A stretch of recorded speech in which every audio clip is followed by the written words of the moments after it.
Hello dear student, welcome to NCERT reader. तो इस chapter में हम लोग बात करने वाले हैं magnetism effects of current and magnetism of matter के बारे में। तो ये चैप्टर जो है JEE main point of view से अगर देखा जाए तो इस पूरे चैप्टर में हमने 3 चैप्टर को कंप्लीट एक वीडियो बनाने का इसमें है आपको आइडिया। तो इस चैप्टर में मोस्टली आप कह सकते हैं कि क्वेश्चन जो है 2 क्वेश्चन गारंटेड रहेगा इस चैप्टर से। आपको 100% 2 क्वेश्चन विल बी देयर, जिसमें वन बाय वन करके अगर हम टॉपिक को देखें तो जो सबसे पहले टॉपिक है वो है बायो सावर्ट लॉ। तो सबसे पहला जो टॉपिक है वो है आपको bio Savart law. It is bio Savart law and its application. Bio Savart law and its application. तो इसका एप्लीकेशन जो है हम लोग देखेंगे कि किस तरह से अगर किसी भी वायर में, चाहे वो वायर स्ट्रेट हो चाहे वो सर्कुलर वायर हो, उसमें अगर करंट जा रहा है तो उसके कारण से मैग्नेटिक फील्ड कैसे निकाला जाएगा, that we will discuss about it. Biot Savart law and its application. Then the second point, second important point topic, it is Ampere's law. Ampere's law, Ampere's law जो है इसमें जस्ट लाइक जिस तरह से हमने गॉस लॉ में देखा है उसके बारे में हम लोग इसमें जानेंगे। फिर application about the Ampere's law and इससे रिलेटेड जो क्वेश्चंस कुछ किए जा सकते हैं, जिसमें करंट के डायरेक्शन को लेकर के आपको समझना होगा कि करंट का डायरेक्शन पॉजिटिव होगा या नेगेटिव होगा। That we will discuss about this. Then the third point we are having force on a moving charge in uniform magnetic field. So this is the third point, third topic, force on a moving charge. Force on a moving charge in uniform magnetic field. Uniform magnetic field.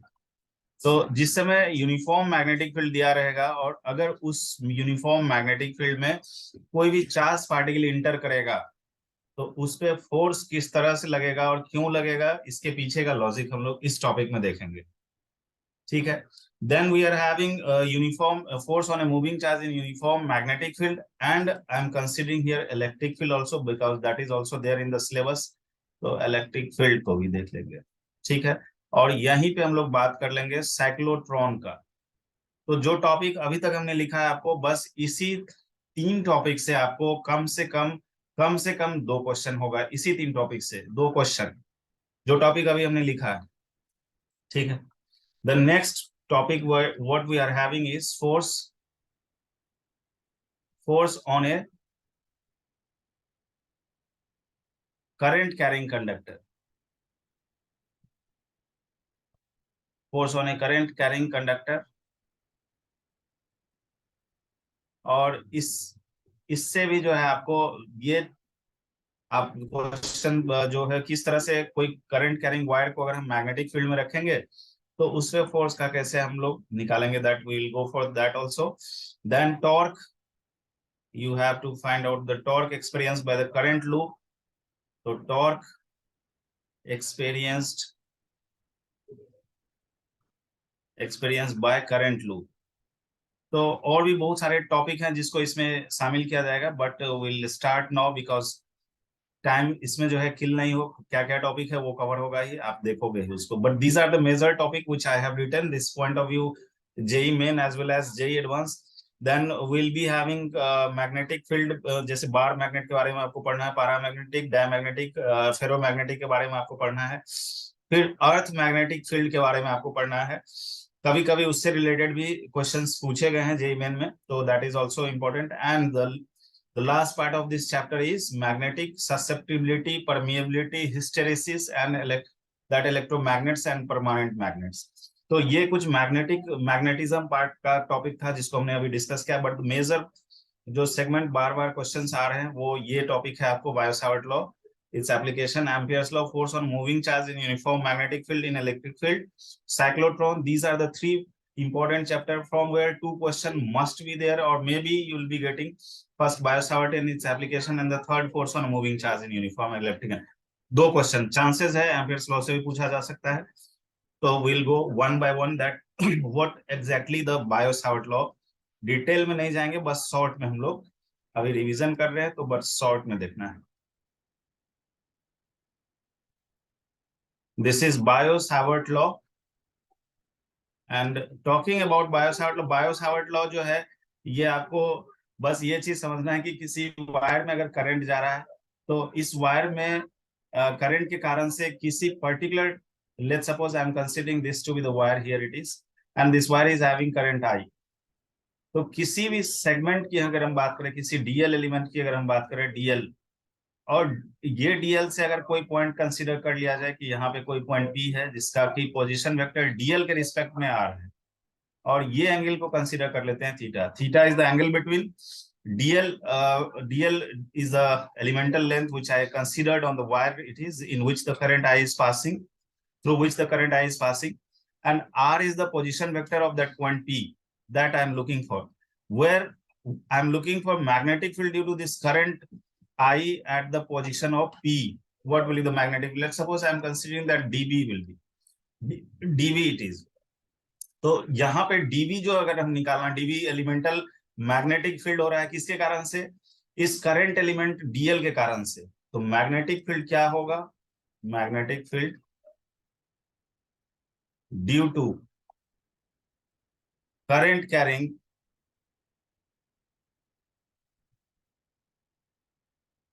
Magnetic field due to current carrying element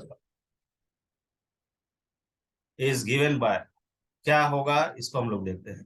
तो magnetic field अगर हमें निकालना है तो Biot-Savart law ये कहता है magnitude wise जो मैग्नेटिक फील्ड होगा वो ये होगा, it is mu naught by 4 pi, and then we have I dl sine theta divided by r square. इसमें कोई भी टर्म ऐसा नहीं है जो समझने में डिफिकल्ट हो। क्या क्या है टर्म, एक बार फिर से आप देखिए, mu naught by 4 pi, this is mu naught is permeability of the free space.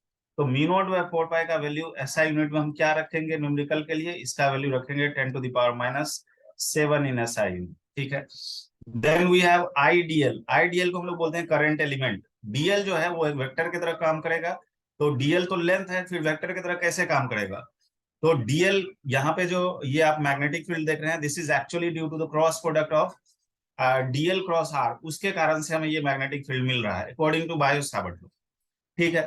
तो इसमें डीएल का डायरेक्शन किधर होगा? जिधर करंट का डायरेक्शन होगा, that will be the direction of dl. तो डीएल का जो डायरेक्शन होगा that will be considered as vector, and the direction of dl will be the direction of current here, and position P है जहां पे magnetic field निकालना है, किसके कारण से? इस करंट एलिमेंट आईडीएल के कारण से। तो इसको अगर हम वेक्टर फॉर्म में लिखना चाहे तो कैसे लिखेंगे? This you can right dv is equal to, it is mu naught by 4 pi, then I dl cross r, dl cross r। अब यहाँ पे नीचे में जो है ये आपका आर क्यू हो जाएगा, क्योंकि यहाँ पे वेक्टर फॉर्म को लिखा गया है।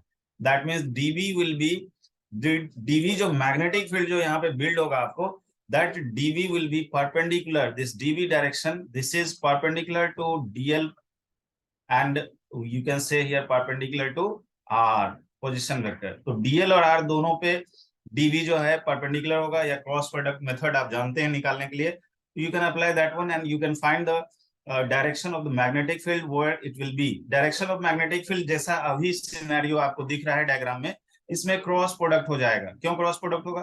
क्रॉस प्रोडक्ट का मीन्स है कि it will be into the plane of paper. जिस प्लेन में ये करंट एलिमेंट वायर रखा गया है, जिस प्लेन में ये वायर रखा गया है, उस प्लेन के इनटू में जो है मैग्नेटिक फील्ड होगा इस करंट के कारण से। That is the meaning of here dl cross r. Dl cross r में एंगल थीटा जो है, यहाँ पे theta is angle between dl and r. So this is angle between dl vector and r vector, where theta you can say angle between dl and r vector. तो इसके basis पे आप इसको लिखोगे, ठीक है।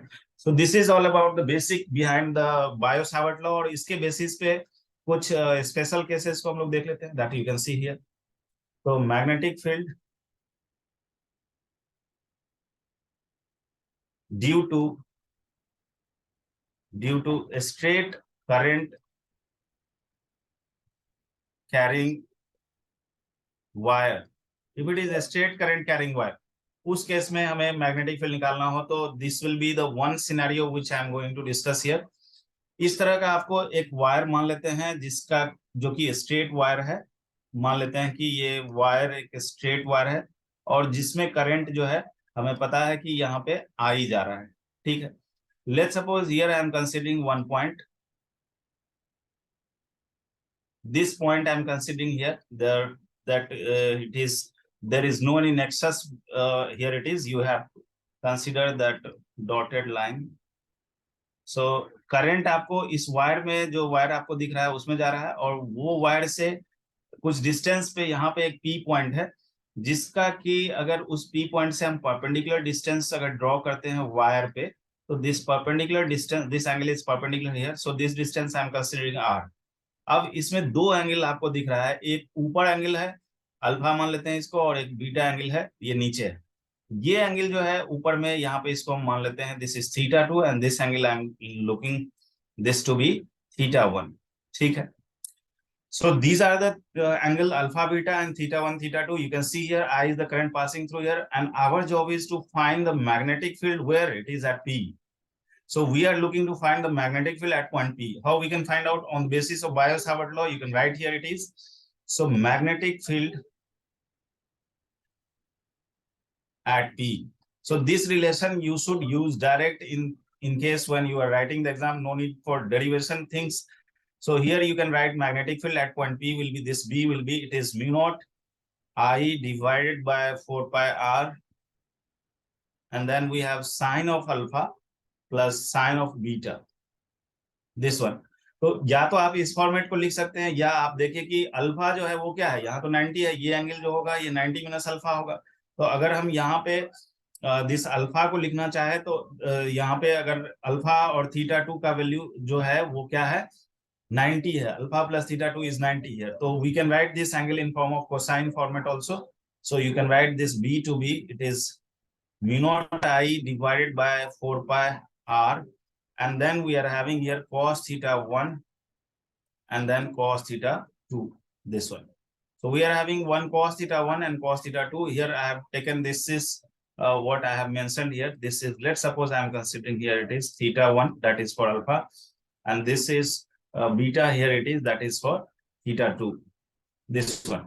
So this angle I am writing theta 1 plus alpha is 90. So here sin alpha will be, you can write cos theta 1 it is, in terms of, because cos and sin are complementary angles.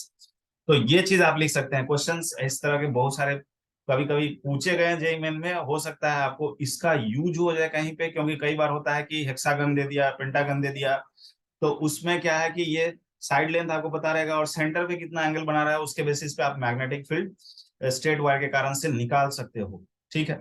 इसका दूसरा case, इसमें कुछ special cases अगर हम लोग देखें कि अगर इसी वायर को हमें इनफाइनाइट बनाना है, सॉरी, तो इनफाइनाइट वायर लॉन्ग होगा, तो उस केस में क्या हो जाएगा, तो इफ यहाँ पे अगर हम इनफाइनाइट वायर की बात करें तो if theta 1 is equal to theta 2 and is equal to 0, अगर थीटा 1 वैल्यू जो है आपका वो क्या हो जाए, वो 0 हो जाए, या इसी चीज को हम बोल सकते हैं कि alpha is equal to beta हो जाए and this is equal to pi by 2 हो जाए, या तो अल्फा बीटा पाई बाय 2 के बराबर हो जाए, या थीटा 1 थीटा 2 0 हो जाए। ये दोनों ही केस में आपको इनफाइनाइट लॉन्ग वायर हो जाएगा। So it will B infinite long wire.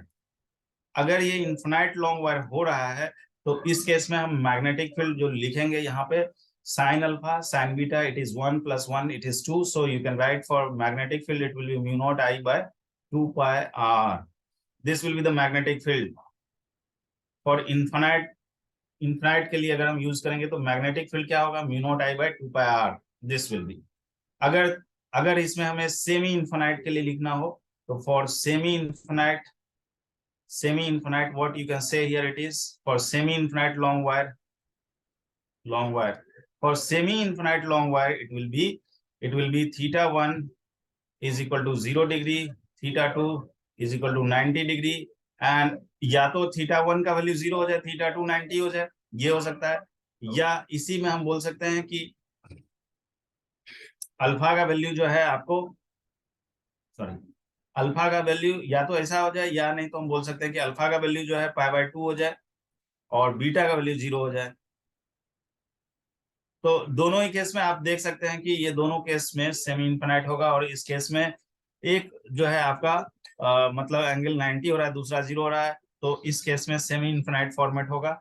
और इस केस में जो है आपका मैग्नेटिक फील्ड जो इनफिनाइट के लिए हुआ है, this is for infinite wire it is, तो उस इनफिनाइट का आधा हो जाएगा सेमी इनफिनाइट के लिए, तो it will be mu naught I divided by 4 pi R. तो this will be the magnetic field magnitude when it is semi infinite.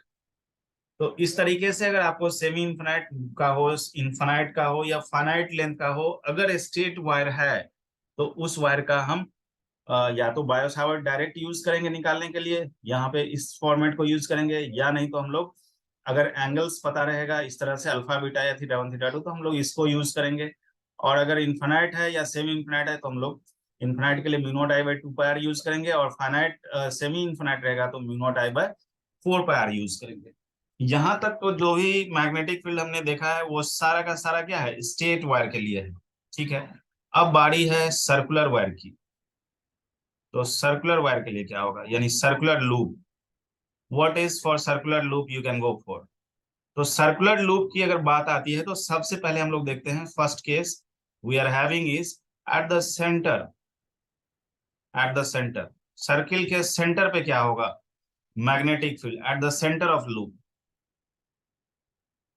तो अगर सर्किल आपका इस तरीके का हम मान लेते हैं जिसमें कि करंट पास कर रहा है, और इस सर्किल का जो है रेडियस मान लो कि आर है, और इसमें आई करंट पास कर रहा है आई। तो जब भी हम इसमें मैग्नेटिक फील्ड निकालेंगे तो dB you can use here, it is in the form of Biot Savart law only, so you can apply here, it is mu naught I dl and sine 90 this format, and here it will be this mu naught by 4 pi and the distance is r square। इसको अगर हम लोग simplify करेंगे तो ऐसा हम इसलिए कर पा रहे हैं कि अगर हम इस तरह का सिलेंडर को इमेजिन करते हैं जो कि आपको इसके पेरीफेरी पे पड़ा हुआ है, इस तरह का एक स्मॉल सेगमेंट मान लेते हैं जिसका लेंथ मान लेते हैं डीएल है। तो इस डीएल का अगर हम लोग यहाँ से सेंटर से डिस्टेंस देखते हैं तो ये आर है आपको। तो बायो सावर्ट लॉ को अगर हम लोग यूज करेंगे तो this is mu naught I DL और साइन 90 वाई 90। तो आई और यानी कि डीएल और जो आर वेक्टर है उसके बीच का एंगल क्या होगा, 90 हो जाएगा। तो यहाँ पे mu naught I dl sine 90 by 4 pi are square, और इसके बेसिस पे अगर हम इस डीवी को इंटीग्रेट कर दें तो we can get the net magnetic field, and this will be mu naught I divided by 4 pi r square, and then you can use here integration of dl, और integration of DL जो है complete circle में 2 pi r हो जाएगा, so it will be mu naught I divided by 4 pi are square and the it will be 2 pi r. So from here you can see 2 pi get cancel out, 1 r get cancel out, so it is mu naught, this will be magnetic field at the center and it is mu naught I divided by 2r। ये क्या है, ये magnetic field अगर current clockwise anti clockwise है तो ये magnetic field का direction हो जाएगा outward, it will be outward in the plane of current carrying conductor, current carrying loop. जिस प्लेन में आपका ये है उस प्लेन से आउटवर्ड डायरेक्शन में perpendicular to the plane of current carrying wire, this will be perpendicular to the plane of current carrying wire. तो अगर आपका करंट इस तरीके से जा रहा है, let's suppose this I am considering this is, so ये लूप जो है जिसमें आई एंटी क्लॉकवाइज फॉर्मेट में है, तो ये एक तरह से आपको नॉर्थ पोल की तरफ बिहेव करेगा, this will behave like north pole. Outward field will be perpendicular to plane of loop, तो मैग्नेटिक फील्ड जो यहाँ पे होगा that will be perpendicular to the plane of loop. If it is plane of loop पर perpendicular होगा तो ये किस तरह का बिहेवियर हो जाएगा, तो ये बिहेवियर हो जाएगा नॉर्थ की तरह का। अगर क्लॉकवाइज बिहेवियर का करंट होता है, यानी कि अगर क्लॉकवाइज बिहेवियर का करंट होगा तो ये साउथ की तरफ बिहेव करेगा, यानी कि it will be behaving like south, what you can say pole why south it will be, क्योंकि इस करंट के कारण से जो मैग्नेटिक फील्ड होगा वो आपको मैग्नेटिक फील्ड जो होगा वो इनवर्ड हो जाएगा। So this magnetic field will be perpendicular to the plane of loop, to the plane of loop, plane of loop। तो जिस प्लेन में लूप है उस प्लेन में मैग्नेटिक फील्ड का जो डायरेक्शन है वो क्या होगा, inward, it is cross field. और जिस प्लेन में एंटी क्लॉकवाइज करंट लूप है उस प्लेन में मैग्नेटिक फील्ड जो होगा it is called outward dot field it will B. तो ये डायरेक्शन इसके बेसिस पे हम लोग इन क्लॉकवाइज और एंटी क्लॉकवाइज करंट के बेसिस पे उस लूप को नॉर्थ पोल की तरफ बिहेव कर सकते हैं, समझ सकते हैं। और उसके बेसिस पे भी बहुत सारा क्वेश्चंस कंसेप्ट में आपको एडवांस लेवल पे बिल्ड किया जाता है। ये चीज आपके दिमाग में रहे कि जब भी करंट एंटी क्लॉक या क्लॉक होगा और लूप है तो उस लूप में मैग्नेटिक फील्ड का डायरेक्शन क्या होगा और वो लूप किस पोल की तरफ बिहेव करेगा।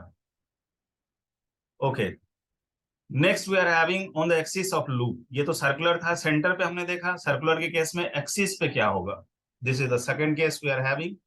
एक्सिस पे क्या होगा, तो on the axis of a loop, अगर लूप के एक्सिस पे हम बात करें तो लूप के एक्सिस पे क्या होगा। Let's suppose this I am considering the loop in which the current is passing here. Let's suppose this is the loop here we are having. This loop we are having and current direction I am considering this way, this way. Let's suppose this axis I am considering on which we are looking to have finding of the magnetic field. इस case में हम लोग देखेंगे कि magnetic field क्या होगा। यहाँ पे ये डिस्टेंस आपका क्या है, रेडियस r, और इसके सेंटर से हमें निकालना है मैग्नेटिक फील्ड। ये x डिस्टेंस पे हम निकालना चाह रहे हैं। तो इसके सेंटर से x डिस्टेंस पे कोई पॉइंट P है। इस करंट के कारण से मैग्नेटिक फील्ड क्या होगा, तो मैग्नेटिक फील्ड जो है आपको करंट के कारण से मैग्नेटिक फील्ड इधर की तरफ बिल्ड हो रहा है, this way it will be towards right and perpendicular to the plane of loop. अगर लूप आपका वर्टिकल प्लेन में है तो मैग्नेटिक फील्ड हॉरिजॉन्टल प्लेन में हो जाएगा। That is the thing you have to understand. लेकिन मैग्नेटिक फील्ड जो होगा, that magnetic field magnitude will be, this will be what you can say here, it is mu naught by, it is 4 pi, and then we are having 2 times of I into pi r square divided by this is r square plus x square to the power 3 by 2। तो ये form जो है आपको हर एक concept में circular में use हो जाएगा, क्योंकि इसमें एक्सिस पे भी है। अगर हम एक्स को 0 कर देंगे तो वो सेंटर पे आ जाएगा। तो इसको हम लोग अगर मैग्नेटिक मोमेंट के टर्म में लिखना चाहें तो this is mu naught by 4 pi and then we are having this. Magnetic moment क्या होता है, it is just current and the area of cross section through which the current is passing.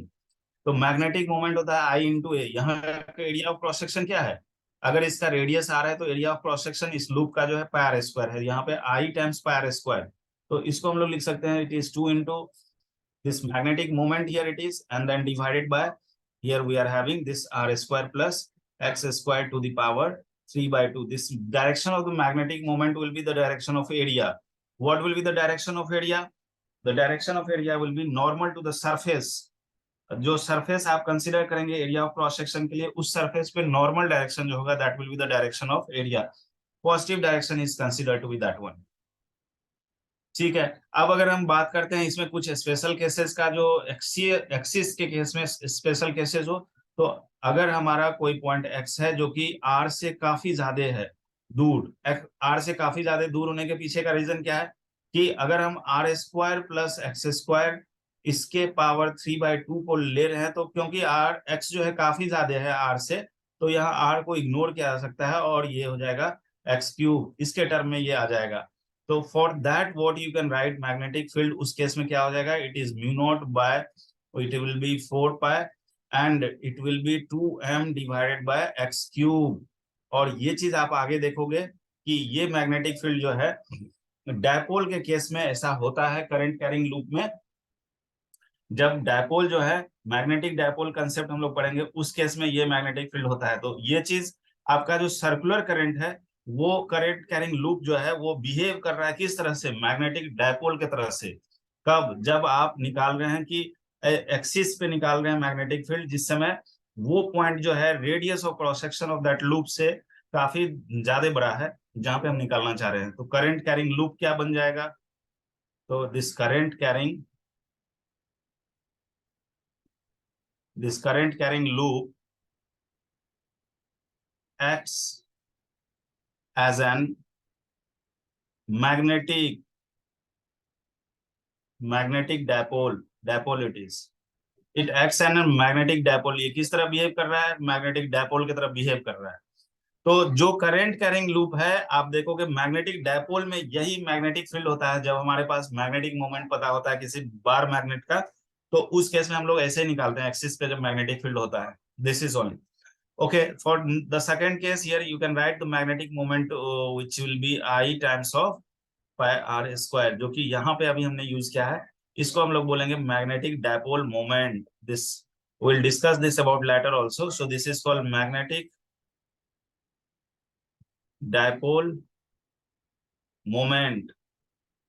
जिस तरह से आपने इलेक्ट्रिक डायपोल मोमेंट पढ़ा है, तो इलेक्ट्रिक डायपोल मोमेंट क्या होता है, P is equal to Q times of the length between the two charges if it is one pole is having negative Q charge and another pole is having positive Q charge। तो इसके बीच का separation आ रहा है। तो dipole moment इस तरह से हम लोग लिखते हैं कि माइनस से प्लस के तरफ जो है direction of this dipole moment, और मैग्नीट्यूड इसका क्या हो जाएगा, इसका मैग्नीट्यूड होगा charge and the length between that dipole system it is, दोनों चार्ज के बीच का जो सेपरेशन है। उसी तरह से जब हम मैग्नेटिक मोमेंट की बात करेंगे डायपोल मोमेंट की, तो इस केस में चार्ज के जगह पे करंट है, और इस केस में जो आपका लेंथ कंसिडरेशन था, इस केस में क्योंकि हमारा लूप में करंट फ्लो कर रहा है, तो इसमें एरिया वाइज हो जाएगा। तो इसलिए मैग्नेटिक मोमेंट जब भी होगा, तो this you have to think about कि ये 2 डायमेंशनल बॉडी के लिए होगा, क्योंकि एरिया यहाँ पे आना ही जरूरी है। बिना एरिया के हम निकाल नहीं पाएंगे मैग्नेटिक मोमेंट को।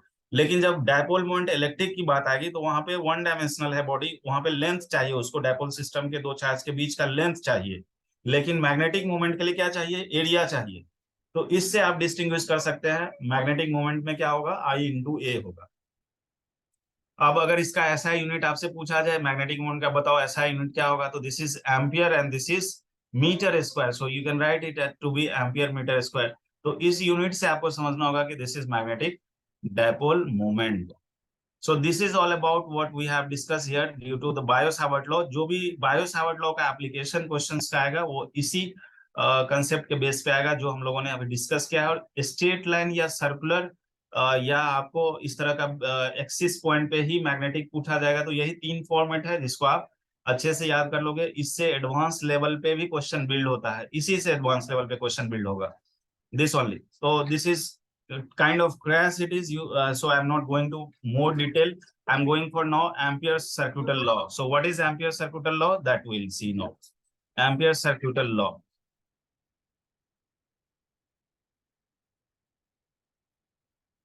Ampere's circuital law. तो एम्पियर सर्क्यूटल लॉ क्या है, इसके बारे में हम लोग देखें। तो एम्पियर सर्क्यूटल लॉ में ये चीज समझना सबसे पहला इंपॉर्टेंट पॉइंट है कि यहाँ पे हम लोग line integral of magnetic field के बारे में बात करेंगे। लाइन इंटीग्रल क्या होता है, तो लाइन इंटीग्रल होता है बी डॉट डी एल।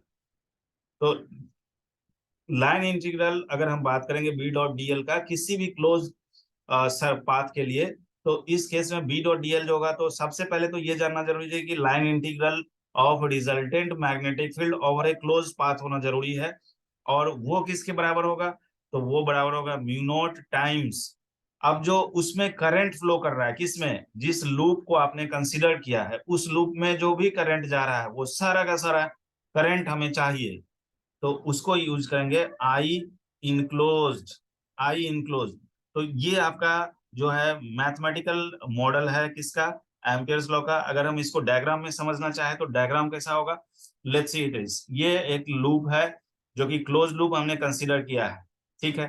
अब यहाँ पे एक करंट वायर में, इसी लूप के इनसाइड में एक वायर है जिसमें कि करंट आपको इस तरीके से, ये लूप है, तो इसमें जो वायर है ये करंट जा रहा है, आपको एक करंट मान लेते हैं कि इधर से I1 जा रहा है, जिसमें जिसको हम बोल सकते हैं कि अपवर्ड करंट, ठीक है। ये अपवर्ड करंट जा रहा है, और there is a current which is coming downward, नीचे की तरफ आ रहा है। इस करंट को हम मान लेते हैं कि ये I2 है। This is called inward current, यानी कि जो लूप है उसमें ये इनवर्ड करंट आ रहा है, और एक करंट है जो कि आपको ऊपर की तरफ जा रहा है। अब इस लूप में अगर आप मूव करेंगे, तो ये आपके मोशन के बेसिस पे I1 और I2 जो है प्लस और माइनस होगा। तो अगर हम ऊपर से इसको देख रहे हैं, यहां से अगर देख रहे हैं ऊपर से, तो ऊपर से अगर हम देख रहे हैं ऊपर से, तो उस डायरेक्शन को हम लोग मान लेते हैं कि यहाँ पे एक डीएल सेगमेंट है जिसको हम कंसीडर कर रहे हैं इस डायरेक्शन में। तो इस डायरेक्शन में जब हम लाइन इंटीग्रल निकालेंगे किसका, बी का, this is what we are having, current इसमें आ रहा है, ये जो वायर है स्ट्रेट वायर है यहाँ पे, और ये जो लूप आप देख रहे हैं, this loop is ampere loop, जो कि इमेजिनेशन का लूप है, ये लूप कुछ है नहीं। We assuming here that this loop it is, this is called Amperian loop. तो ये एक इमेजिनेशन का लूप है जिसमें मैग्नेटिक फील्ड और डीएल वेक्टर जो यहाँ पे कंसिडर है, ये दोनों के बीच का angle, this is B dot DL here we are having, that is called line integral of the magnetic field. अब इस लूप में, ये लूप में है क्या, कुछ तो है नहीं, यहाँ पे ये मैग्नेटिक लाइंस है, जिसको क्लोज फॉर्मेट में आप समझ रहे हैं मैग्नेटिक लाइंस, और इस लूप में है। तो इतना दूर में जो मैग्नेटिक फील्ड है, अगर हम इसको बी मानते हैं और B is uniform over here, this magnetic lines is uniform, it is just changing the direction only, magnitude wise ये तो कांस्टेंट है यहाँ पे।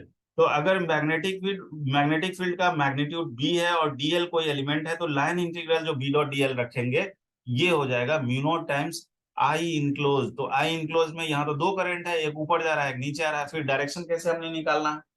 तो आप देखिए कि अगर आप फिंगर्स को कर्ल कर रहे हैं बी डॉट डीएल के डायरेक्शन में, तो हम लोग एंटी क्लॉकवाइज फिंगर्स को कर्ल करेंगे अपने फिंगर्स को। अगर राइट हैंड के फिंगर्स को अगर हम कर्ल करेंगे तो बी डॉट डीएल के डायरेक्शन में, इसमें जो है आपका ये एंटी क्लॉकवाइज रोटेशन के कारण से कर्ल योर फिंगर होगा। तो थंब का डायरेक्शन जो होगा that will give you the current positive direction. तो अगर ये एंटी क्लॉकवाइज है, तो इस करंट को हम लोग को पॉजिटिव लेना है और इस करंट को हम लोगों को निगेटिव लेना है। तो यहाँ पे हम इस डायग्राम को देख करके ये चीज, this is what we have the Ampere's law, but यहाँ पे अगर इस डायग्राम के अकॉर्डिंग हम एम्पियर्स लॉ को लगाएंगे, तो this I will write here B dot DL in the closed loop amperian loop, here it is, and this will be mu naught times I1, जो कि फर्स्ट में करंट जा रहा है, इसको पॉजिटिव लिया जाएगा, and minus I2 current. Why I2 is minus, क्योंकि अगर I1 का डायरेक्शन पॉजिटिव डायरेक्शन में कंसिडर्ड होगा, तो फिर I2 का डायरेक्शन किधर हो जाएगा, निगेटिव में होगा। That you have to understand here, that you have to understand. तो इसी के बेसिस पे आप करंट के डायरेक्शन को डिस्टिंग्विश करेंगे, और वहां पे करंट जो है, जो उस लूप में, जिस लूप में हम लोग बी डॉट डीएल लगा रहे हैं क्लोज लूप में, जिसमें कि वो लूप जो है वो मैग्नेटिक लाइंस है, सर्कुलर लूप, और उस लूप में मैग्नेटिक फील्ड का जो वैल्यू आएगा वो कांस्टेंट वैल्यू आएगा, डायरेक्शन उसका ऑलवेज चेंज कर रहा है। तो बी डॉट डीएल के बीच का जो एंगल होगा, that will be considered to be 0 degree. On the basis of that you can find out the magnetic field. We have few application of the this Ampere's law here, एक दो हम लोग देख लेते हैं जिससे आपके दिमाग में वो चीजें बैठ जाए। Let's see it is what we are having, this is B dot DL, और इसको हम लोग लिखेंगे mu naught times I enclosed, ये आपका है। यहाँ पे बी डॉट डीएल का मतलब ही है कि इट इज स्केलर प्रोडक्ट, किसका, मैग्नेटिक फील्ड का और डीएल वेक्टर का, क्लोज लूप में होगा। तो ये जो लूप हम लोग मान रहे हैं, जिस लूप में ये होगा, this is called Amperian loop, Amperian loop it is. और यहाँ पे आई इनक्लोज जब भी होगा, तो वो इस लूप के अंदर में जो भी करंट है वो आई इनक्लोज है यहाँ पे। This is what you can say net current, net current enclosed by the loop. जिस तरह से गॉस लॉ में आपको याद होगा कि there was a Gaussian surface, और उस गॉसियन सरफेस में हम लोग यूज करते थे E dot D S, this is what we use to write over there, that is the flux here it is, and this will be Q enclosed by epsilon naught. Actually Gauss law है, जो flux होगा वो Q enclosed by epsilon naught होगा, और इसको हम application में E dot D S को यूज करते थे। सो यहाँ पे जो इनक्लोज होता था, वो जो गॉसियन सरफेस हम इमेजिन करते थे, तो जो आपका इमेजिनेशन में वर्चुअल लेवल पे जो गॉसियन सरफेस एजम्पशन होता था, उस एजम्पशन में जो गॉसियन सरफेस होता था, उसके अंदर में जो चार्ज है उसी को क्यू इनक्लोज कंसीडर किया जाएगा। बट इलेक्ट्रिक फील्ड जो यहाँ पे कंसिडरेशन होता था, ये इलेक्ट्रिक फील्ड वो भी चार्जेस को कंसिडरेशन किया जाएगा जो उस सिस्टम में चार्ज प्रेजेंट है, चाहे वो गॉसियन सरफेस के अंदर हो चाहे वो गॉसियन सरफेस के बाहर हो। लेकिन जब हम एम्पियर्स लॉ की बात कर रहे हैं मैग्नेटिक फील्ड में, तो यहाँ पे मैग्नेटिक फील्ड और DL, this is called line integral of magnetic field in closed path, it will be, it is mu naught times I enclose, जहां पे आई इनक्लोज जो है वो क्या है, net current enclose by the loop, that is only. तो इसका application हम लोग अब देखते हैं। Let's see what the application we are having, application of ampere's law, ampere's circuital law। Ampere circular law. What is the application we are having here? It is first case में हम लोग देखते हैं कि अगर हम लोग इस तरह का magnetic field due to long current wire हो, एक वायर मान लेते हैं जो कि काफी लॉन्ग करंट वायर है और इसमें करंट आई जा रहा है, आई करंट जा रहा है। So this is magnetic field due to a long thin current carrying wire.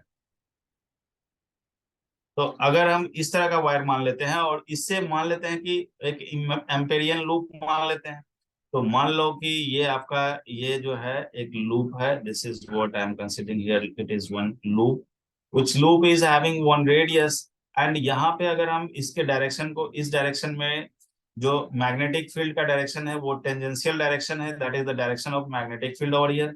और एक डीएल एलिमेंट की हम बात करते हैं जो कि इस मैग्नेटिक फील्ड के डायरेक्शन में ही है, दिस इज आई डी।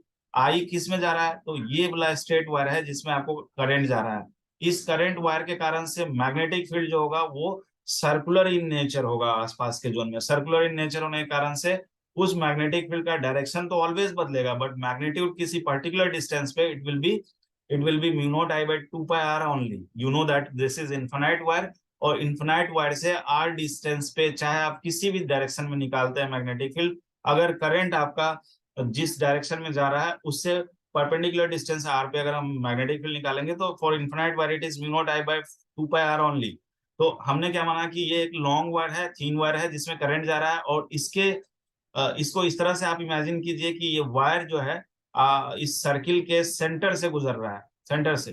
तो इस केस में जो मैग्नेटिक फील्ड अगर हम बी डॉट डीएल अगर निकालेंगे, तो अगर करंट का डायरेक्शन ऊपर की तरफ जा रहा है एक्सिस की तरफ, तो सर्कुलर मैग्नेटिक फील्ड जो है यहाँ प्रोड्यूस होगा। Circular means the direction will be always what you can से tangential it will B.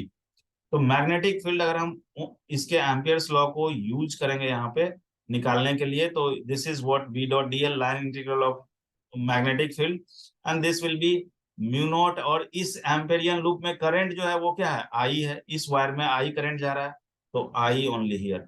And on the basis of that, magnetic field is supposed to be constant here because of the only magnitude factor direction. You know that it is always changes at the every point of this circular path. Direction will be changes, but we consider here magnitude part of the magnetic field. Direction we can find out that will be tangential. So this dl को अगर हम integrate करते हैं तो यहाँ पे क्या हो जाएगा? This is mu naught I. अब इस म्यू नॉट आई के बेसिस पे आप मैग्नेटिक फील्ड को देखो, what is magnetic field here? It is mu naught I bye DL को इंटीग्रेट करो। कहां से कहां तक इंटीग्रेट करें? डीएल जो है पूरे सर्किल का कितना होगा? 2 पाई आर। तो जब भी आर रेडियस पे डीएल को इंटीग्रेट किया जाएगा, sorry DL it is, so this will be 2 pi R only, क्योंकि पूरे के पूरे लेंथ जो है, अगर हम बात करेंगे इस लूप का, तो इस लूप का पूरा लेंथ कितना होगा? तो एक लूप का मतलब है periphery, and it is 2 pi R. तो डीएल यहाँ पे 2 पाई आर हो जाएगा। So here you can write this is to be 2 pi r, and this you know that magnetic field due to infinite wire it is. This is okay. अगर दूसरा application हम लोग देखते हैं इसी एम्पियर्स लॉ के बेसिस पे, तो let's see it. The second application we are having magnetic field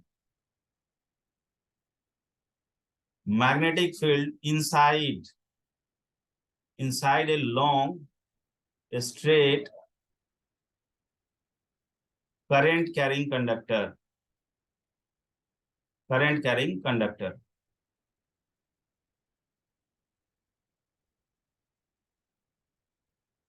So when we are looking for magnetic field inside a long straight current carrying conductor, इस केस में हम लोग देखते हैं कि मान लो कि ये आपका जो है, जस्ट वेट हियर, यहाँ पे मैग्नेटिक फील्ड इनसाइड निकालना है, किसमें? Long straight current carrying conductor. तो ये आपका मान लेते हैं कि ये एक स्ट्रेट कंडक्टर वायर है इस तरह का, और इसके इनसाइड जोन में हमें निकालना है मैग्नेटिक फील्ड। ये इस तरह का वायर सेगमेंट है जिसमें कि आपको ये दिया हुआ है, this is what I am expect drawing here, it is this is the axis of this wire it is, and this wire is having that radius. इसका जो रेडियस है आपको, this radius we are having, it is R. ठीक है। अब यहाँ पे इस वायर में जो है, ये आप इस तरह से इमेजिन कर सकते हो कि इस वायर में जो करंट जा रहा है, ये करंट आपका कितना है? This current in the wire it is given, this wire it is having the current. इस तरह का सिलेंड्रिकल वायर को आप इमेजिन कीजिए और इसमें आई करंट जा रहा है। ठीक है। अब हमें चाहिए क्या, मैग्नेटिक फील्ड कहाँ चाहिए, इनसाइड द वायर चाहिए। This is cylindrical wire it is and having radius capital R here. इस वायर में पूरे के पूरे सेक्शन में जो है करंट आई जा रहा है, पूरे सेक्शन में करंट आई जा रहा है।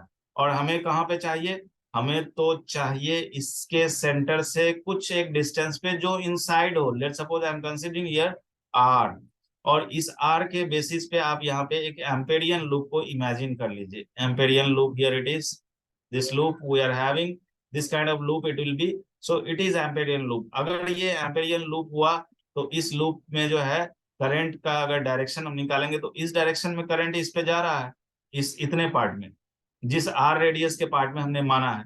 लेकिन क्या ये करंट वही करंट है जो यहाँ पे फ्लो कर रहा है, नहीं होगा, क्योंकि इसी सेगमेंट में करंट जा रहा है, पूरे में तो जा नहीं रहा है। तो यहाँ पे जो करंट है ये आपका आई डैश है, और इस आई डैश को हम कैसे निकालेंगे, तो इस आई डैश को आप यूनिटरी मेथड को यूज करते हुए निकालेंगे। पूरा का पूरा क्रॉस सेक्शन कितना है, पाई आर स्क्वायर। तो पूरे पाई आर स्क्वायर पार्ट में जब करंट फ्लो कर रहा है तो वो आई फ्लो कर रहा है। तो जब हम यूनिट वन पार्ट रखेंगे एरिया ऑफ क्रॉस सेक्शन, तो जो करंट पास करेगा it is I divide by pi are square. और जब हम एरिया ऑफ क्रॉस सेक्शन रखेंगे कितना, पाई आर स्क्वायर, ये एरिया ऑफ क्रॉस सेक्शन में कितना करंट जाएगा, तो this is I divided by pi are square times pi small R square. यहां से पाई कट जाएगा, तो ये जो करंट आएगा आपको I, and then we are having small R by capital R square. This will be what we are having the I dash current, जो कि किस सेगमेंट में जाएगा, जो आर रेडियस का हमने एक इमेजिन किया है, एम्पेरियन लूप इमेजिन किया है। तो इस एम्पेरियन लूप में जो करंट फ्लो करेगा, that current I have written here, I dash is I R by R capital R square it is। So this is the amperian loop actually we are looking for, amperian loop। अब इस loop में आप देखिए कि अगर हमें current की जरूरत है तो वो हमने निकाल लिया है यहाँ पे। अब हमें लगाना क्या है, एम्पेरियन सॉरी एम्पियर्स लॉ को यूज करना है। तो एम्पियर्स लॉ तो आप जान रहे हैं कि it is B dot D L. इस तरह से अगर हम यूज करें in close path, it will be mu naught times of I enclosed. I enclose यहाँ पे क्या है, ये आई डैश जो आ रहा है आपका, यही है आई enclose.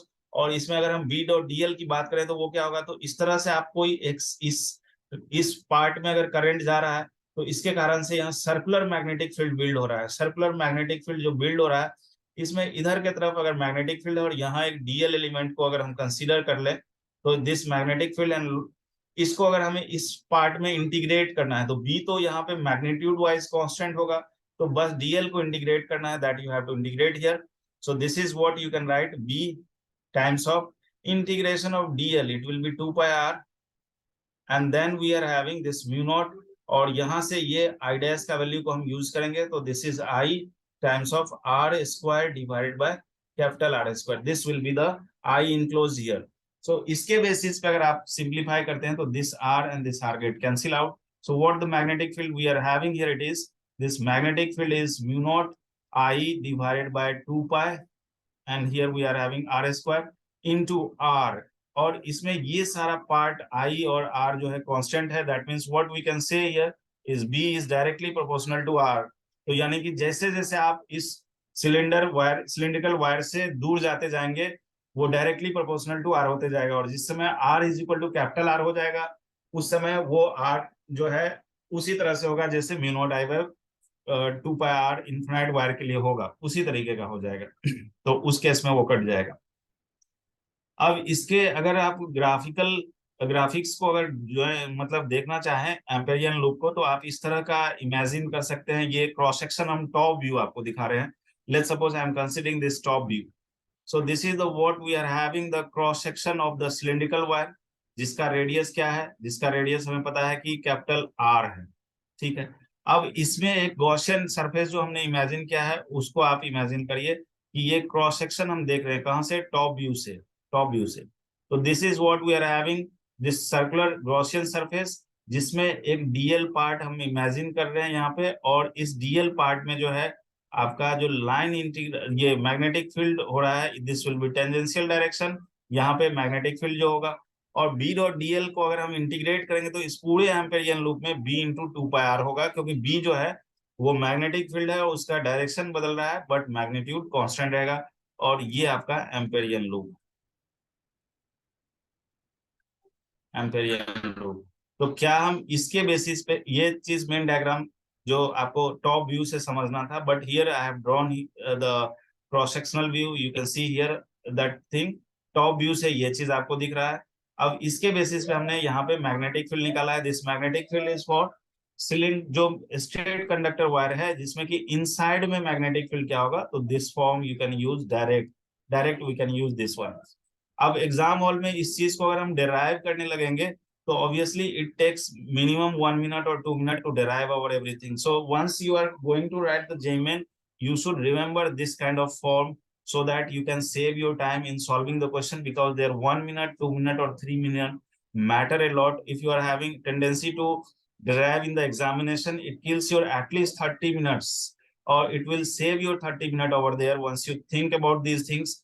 That once you are memorizing the things over there, it will help you to solve the question very efficiently, and you can save the time in every question, at least if you remember the form of it.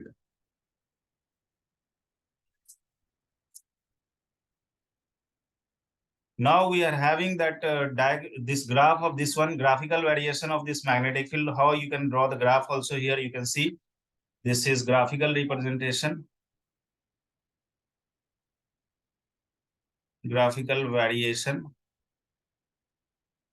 of magnetic field. Graphical variation of magnetic field. So this at any point in xy plane, if I'll consider this to be the cylinder which is there, it is parallel to the y-axis.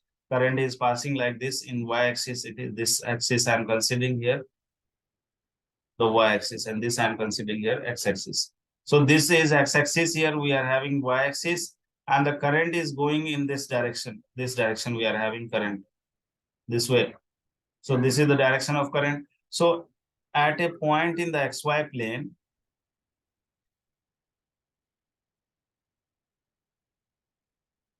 at a point on xy plane, if you are talking about at any point on the xy plane where this is magnetic field, what the magnetic field will be. So magnetic field, you can see, if you are considering any point on the xy plane, it will be due to infinite wire. This kind of wire, what I have drawn here, it is infinite wire. So it will be mu naught I divided by 2 pi, and then x will be the perpendicular distance from the y, x will be the perpendicular distance from the y.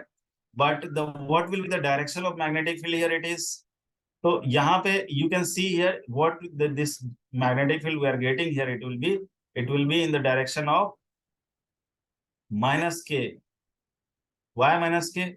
So you can apply that rule. It is when we have applied Biot-Savart law, that magnetic field is dl cross r vector. So dl cross r vector you can apply over there. What is the dl? Dl is the direction of current.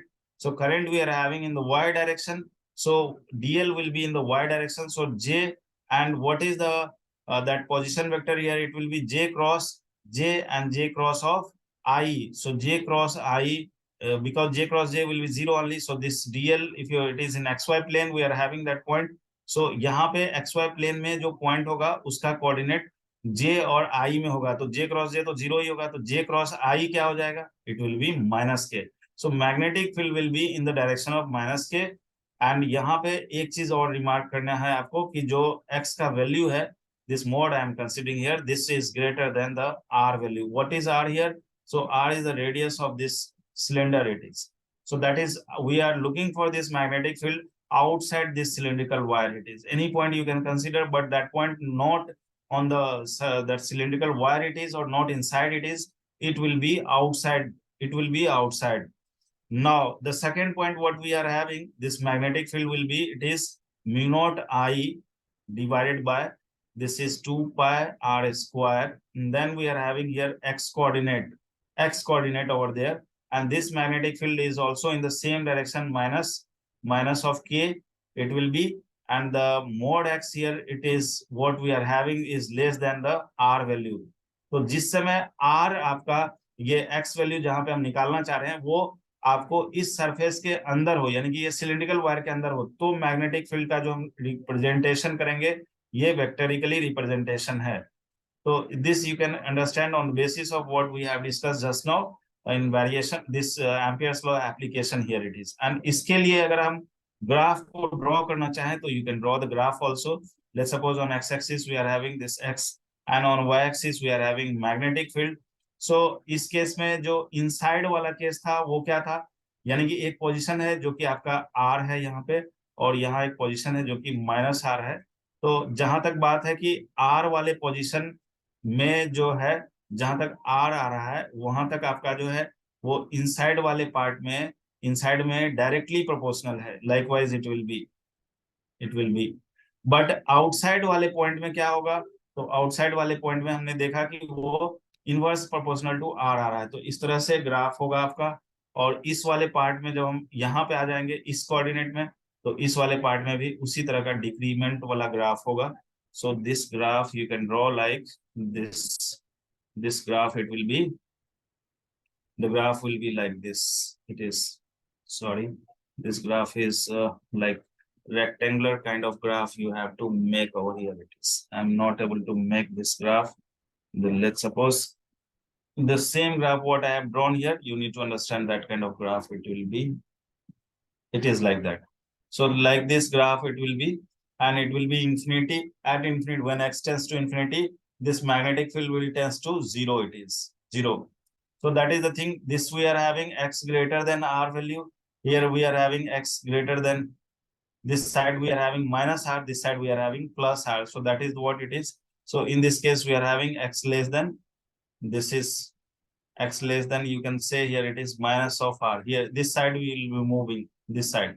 So it is x less than minus r. Minus r from here we are having moving this way. So and this side we are having x greater than r.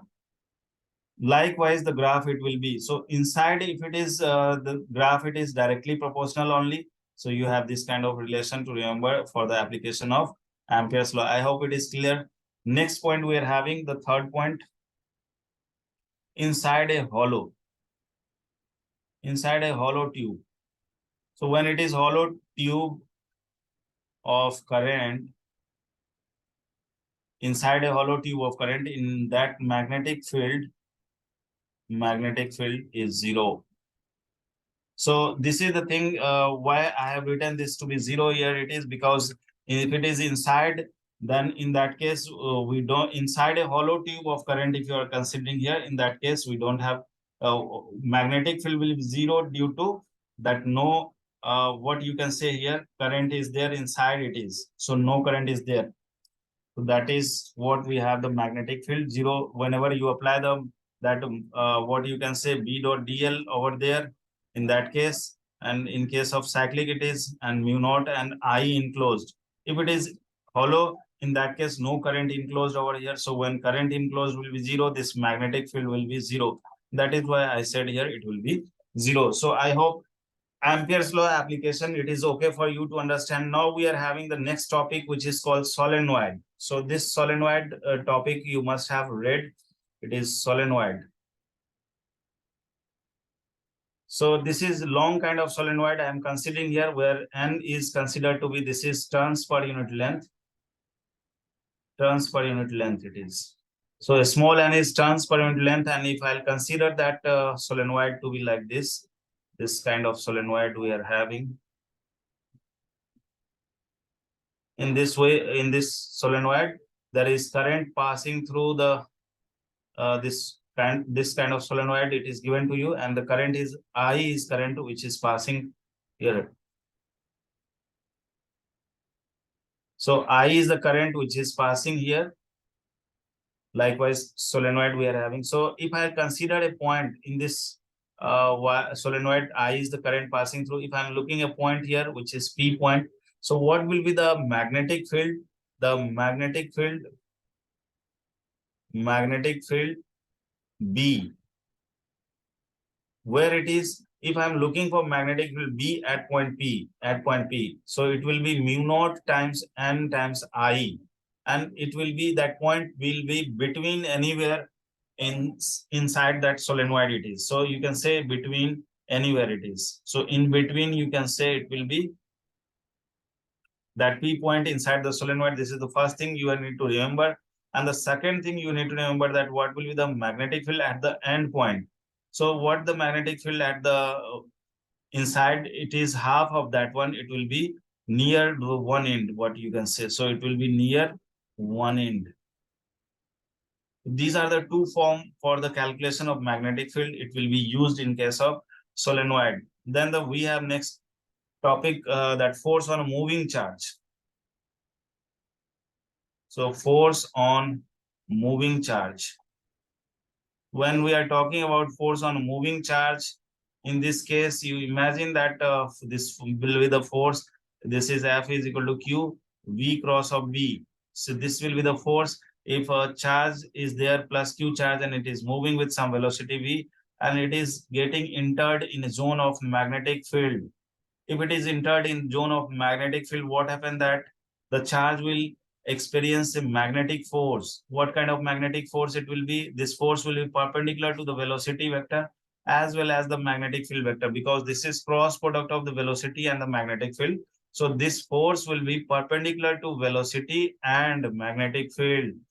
ये चीज आपको दिमाग में रखना होगा कि जो magnetic force हम यहाँ पे निकाल पा रहे हैं, ये फोर्स वेलोसिटी पे परपेंडिकुलर होगा और मैग्नेटिक फील्ड पे परपेंडिकुलर होगा। अगर परपेंडिकुलर होगा तो फिर क्या मजा आ जाएगा, बिल्कुल मजा आएगा। क्यों? क्योंकि परपेंडिकुलर के केस में हमारे पास एक चीज तो सबसे बड़ा हथियार है कि जब भी फोर्स परपेंडिकुलर होगा मैग्नेटिक फील्ड पे, तो इसमें हम बोलेंगे कि स्पीड में कोई चेंजेस नहीं हो पाएगा। Speed will speed will be constant, it won't change. So अगर स्पीड चेंज नहीं होगा तो फिर यहाँ फोर्स तो लग रहा है और वेलोसिटी पे लग रहा है और वो परपेंडिकुलर लग रहा है, तो स्पीड में चेंज नहीं होगा तो क्या होगा, तब यहाँ पे बोलेंगे कि इसका पाथ जो होगा, that path will be, it is uniform circular path. Direction में चेंज हो गया, uniform circular path, it will be circular, uniform circular path. So direction always changes. किसका? जो फोर्स लग रहा है यहाँ पे वेलोसिटी के पे हो रहा है, तो इसका जो मोशन का डायरेक्शन होगा सर्कुलर में, तो हम जान रहे हैं कि डायरेक्शन हमेशा चेंज कर रहा है। So let's suppose this is the direction of velocity here and the force is acting perpendicular, it is towards centre. तो ऑब्वियस सी बात है कि इसको मेंटेन करने के लिए हमेशा ये फोर्स जो है सेंटर की तरफ लगते रहेगा, तभी जो है पार्टिकल का पाथ सेंटीपिटल होगा, यानी कि सर्कुलर होगा। तो यूनिफॉर्म सर्कुलर का सेंस क्या है कि स्पीड चेंज नहीं बदल रहा, स्पीड चेंज नहीं कर रहा है। तो अगर स्पीड चेंज नहीं करेगा तो क्या क्या चीजें हैं जो आपको ध्यान रखना है। तो यहाँ पे हम लोग ये चीज ध्यान रखेंगे कि ये फोर्स सबसे पहले जीरो कब हो सकता है। तो जीरो होने के लिए दो रिक्विजिट है कि फोर्स जो है मैग्नेटिक फोर्स अगर जीरो हो जाए, if it is zero, so magnetic force may be zero. When it will be zero? When velocity is parallel to the magnetic field. So this is the case when velocity is parallel to the magnetic field. अगर जिधर magnetic field है उसी direction में अगर charge particle move कर रहा है या उसके जस्ट अपोजिट डायरेक्शन में, तो उस पर कोई डेविएशन नहीं होगा, कोई चार्ज पार्टिकल का डिफ्लेक्शन नहीं होगा। कहाँ पे? जब वो मैग्नेटिक फील्ड जोन में मूव कर रहा है। Even though magnetic field is there, charge is moving also there, then also it is not getting deflected. Why? Because there is angle between magnetic field and the that velocity vector is either it is 0 degree or pi radian. So जिस समय उसके बीच में zero होगा या पाई होगा, because of cross product it will be zero only, that force will be zero. So this is one of the important thing you need to remember. जिस समय moving charge particle magnetic field zone में आएगा तो उस case में जो है force जो है जीरो तब होगा जब चार्ज पार्टिकल का जो वेलोसिटी का डायरेक्शन है वो पैरेलल हो जाए किसके? मैग्नेटिक फील्ड के। ठीक है, तो इस तरीके से आपको ये चीज ध्यान रखना है।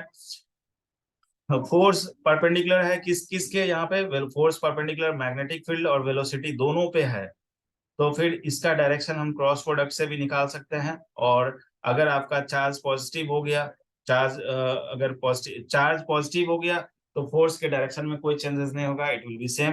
बट अगर चार्ज निगेटिव हो गया तो फोर्स का डायरेक्शन जिधर v क्रॉस b का डायरेक्शन होगा उसके अपोजिट डायरेक्शन में हो जाएगा। सो this is very important when we have positive charge. So if charge is positive, q is positive, in that case force का जो डायरेक्शन होगा, the direction of force will be, this direction of force will be perpendicular to v cross b, this direction we are having.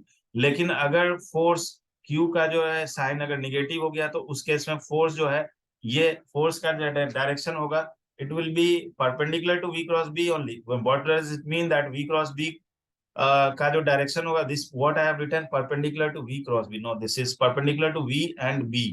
This is the meaning here. It is V and B इस दोनों पे perpendicular होगा. What does it mean that you can say force will be parallel to V cross B direction. तो V cross B का जो direction होगा उस direction में फोर्स हो जाएगा. That is the thing you need to understand. And जिस समय Q चार्ज नेगेटिव होगा उस केस में भी ये परपेंडिकुलर होगा किसके, V एंड B के.